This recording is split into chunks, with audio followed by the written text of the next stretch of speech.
Then it goes on to say that the third way angels are ministering spirits is in the provision of protection for believers. They protect believers based on God's commands. It says, "For he will command his angels concerning you to guard you in all your ways." And this particular reference is at Psalms 91:11. It says the prophet Elisha was surrounded by an actual army of angels who protected him from the Syrians in 2 Kings 6. When Daniel was in the lion's den, it was an angel who protected him and literally shut the lions' mouths. Okay, that's showing his power and his sovereignty at Daniel 6:22 yet again. Okay, there are many references. Because of all the services angels do for believers, some people believe, this is what I'm talking about, in guardian angels or personal angels who are assigned to each believer.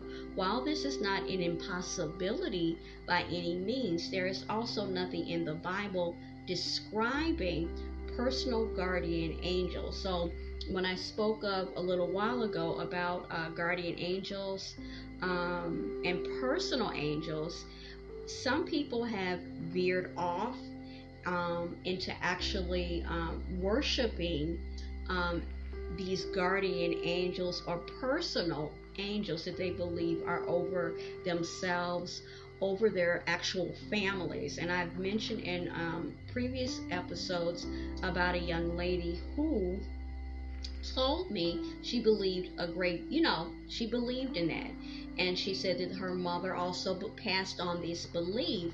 And also it turned out to, as we continue to talk, it seemed to be a type of worship that she and her mother were doing strictly to these guardian angels.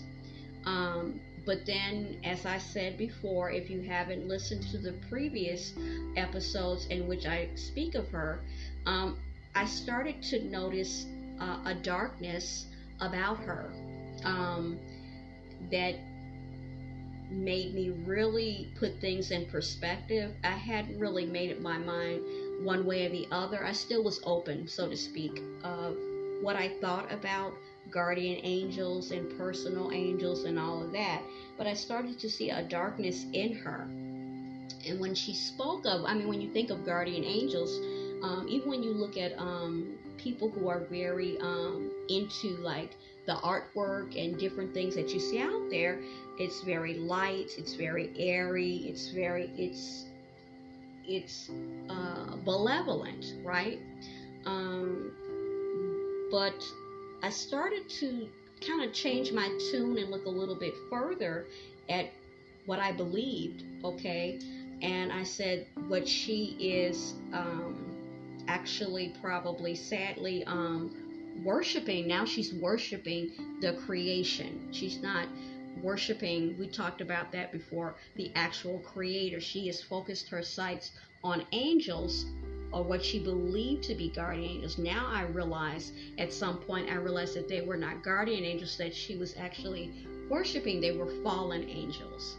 And she started to go down a very dark path, and she moved away from the guardian angels into other things that actually it was basically witchcraft, okay, in the disguise of the angels. She actually stopped talking about the guardian angels, okay, and she started talking about other stuff and spells, and you see what I'm saying? It's not just necessarily my perception, and some very dark stuff. She gave me some of the names for it, but it was basically witchcraft, because she was talking about spells and hexes. That's witchcraft. And I could even see in her whole demeanor, things were changing. And the people around me that worked with us, they didn't know this, and I didn't share what she was telling me, but they started to say that they felt uncomfortable around her, and they didn't know why. So if we're going to believe in guardian angels and personal angels, why would that happen? There's something else happening here in which, you're being misled into something, believing that what you're